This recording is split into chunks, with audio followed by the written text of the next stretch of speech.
Do you think betrayal is something distant? Something that happens to others, but never to you? So did he, until one small coincidence turned into a chilling wave of suspicion. Missing keys, expensive jewelry, secret messages. Seemingly small things, yet together they formed a sinister picture. He wanted to believe the best, but his intuition screamed otherwise. And when the truth finally came to light, it became clear. This marriage wasn't just cracking, it was already dead. But betrayal? That was only the beginning. Hello, my friend. I'm so glad you stopped by my channel. If it's your first time here, don't forget to subscribe and like this video, as every like truly inspires me. Please tell me which city and country you watched this video from. Now, let's get started. At first, I refused to believe it. These things happen to other people, acquaintances, co-workers, even close friends, but never to you.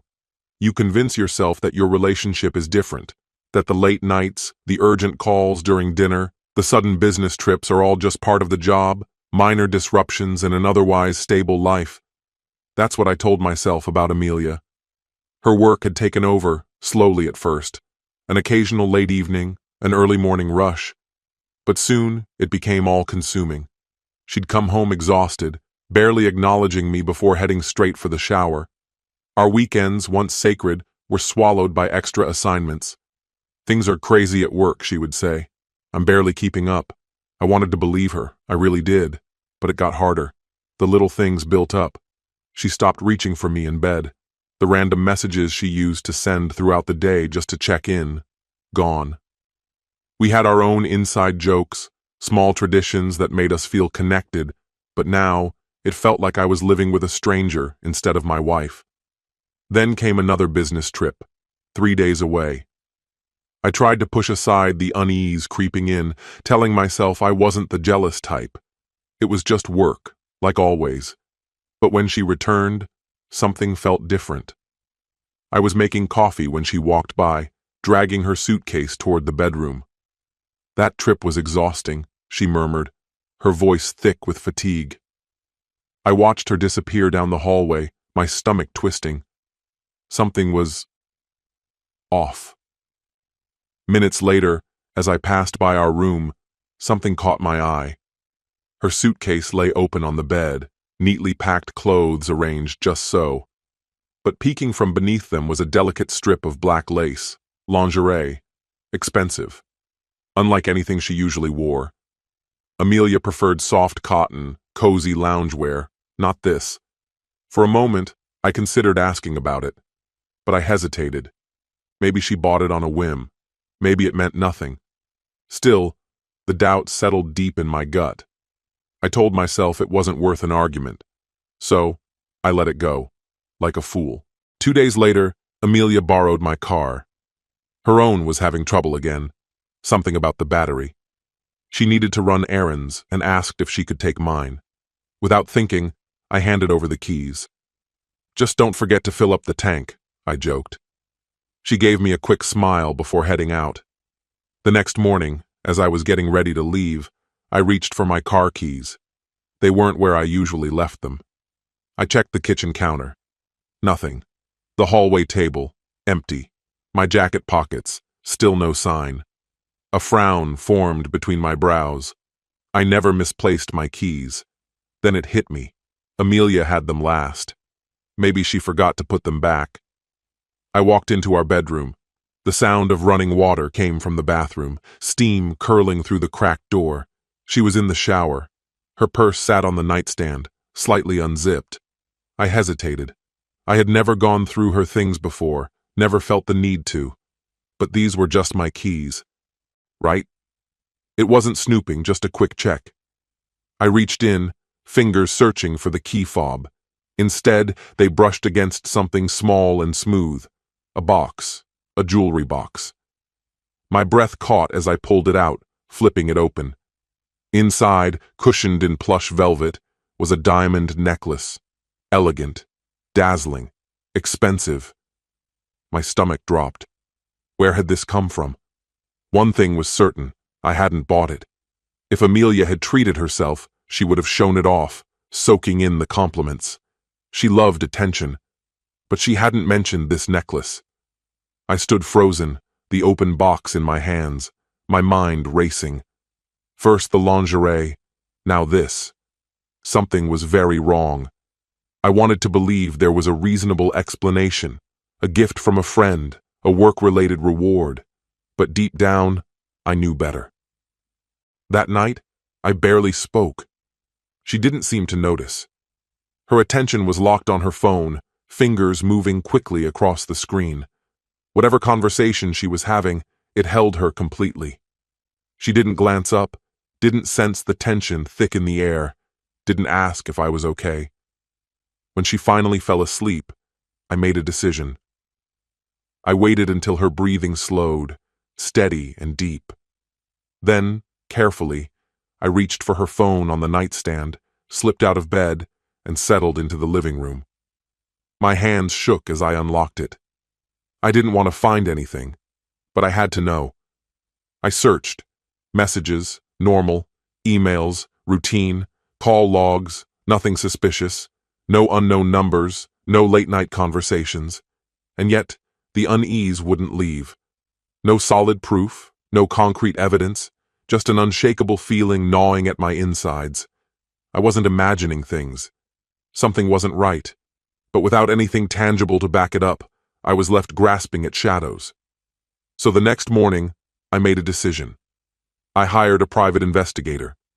Derek was a man of few words, practical and to the point. He asked only what was necessary, noted down the details, and set to work. At first, everything checked out. Amelia's schedule unfolded exactly as she had claimed, late nights at the office, then straight home. No secret detours, no suspicious rendezvous, no obvious signs of deception. For a brief moment, I wondered if I had let paranoia cloud my judgment. Maybe I had misread the signs. Maybe the growing distance between us was just the natural ebb and flow of life. Relationships shift. People change. But then, there was the unfamiliar lingerie tucked away in her drawer, the necklace hidden out of sight, and the way she was slowly but surely slipping away from me. No, this wasn't just in my head. I told Derek to keep digging. A few days later, she left for another business trip. She packed with careful precision, her hands moving methodically as she zipped up her suitcase, humming a tune I didn't recognize. I watched her from the bed, searching her face for any trace of unease, any crack in the facade. Nothing. She leaned in, pressing a quick, distracted kiss to my lips. "See you in 3 days, babe." And just like that, she was gone. The moment she pulled out of the driveway, Derek was already following. For 2 days, I was a wreck. My phone never left my grasp. Every notification made my pulse jump. Every second of silence let my thoughts spiral further. By the second morning, my nerves were frayed. My heart pounded in my ears, my body tense with anticipation. I had steeled myself for bad news, but when it finally came, it still knocked the air from my lungs. Derek called early. His voice was measured, calm, but his words cut deep. "Dominic, she's not alone," my breath caught. "What do you mean?" She checked into a hotel, with another man. A wave of nausea rolled over me. My grip on the phone tightened until my knuckles ached. "Who?" I barely managed to whisper. Derek hesitated before delivering the blow. "Robert, her co-worker." My jaw clenched so hard it hurt. Suddenly, the late nights, the constant messages, the widening emotional gap, it all made sense. And then Derek twisted the knife deeper. "He's married, too." I pressed my fingers against my forehead, trying to steady myself. My wife had been lying to my face, slipping away under the guise of work, acting like everything was fine. "I have photos," Derek added. "I'm sending them now." A second later, my phone buzzed. I hesitated, but I had to see. One tap, and my screen filled with images.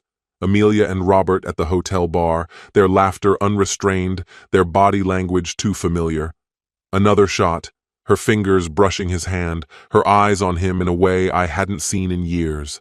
then his arm around her waist as they stepped into the elevator. And finally, the picture that shattered the last shred of doubt, Amelia and Robert kissing. My stomach churned. That was it. That was all I needed. No more questioning, no more hoping for another explanation. That same afternoon, I walked into a lawyer's office and started the divorce proceedings. No deliberation, no second chances. I refused to give her room to spin a story, to make excuses, to manipulate the truth. She had made her choice, and she would have to face the consequences. The next evening, Amelia came home as if nothing had changed. I was on the couch when I heard the key in the lock. She walked in, dragging her suitcase, looking exhausted but content. She tossed her bag aside, stretched, and smiled casually. "Hey, babe, that trip was brutal. How was your weekend?" I didn't answer. Instead, I picked up my phone, turned the screen toward her, and let the evidence speak for itself. "Why don't you tell me, Amelia?" Her smile faltered. Her eyes flicked to the screen, scanning the damning images.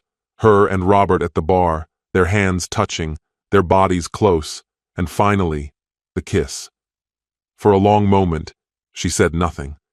Then, barely above a whisper, Where did you get these?" My voice was steady, void of emotion.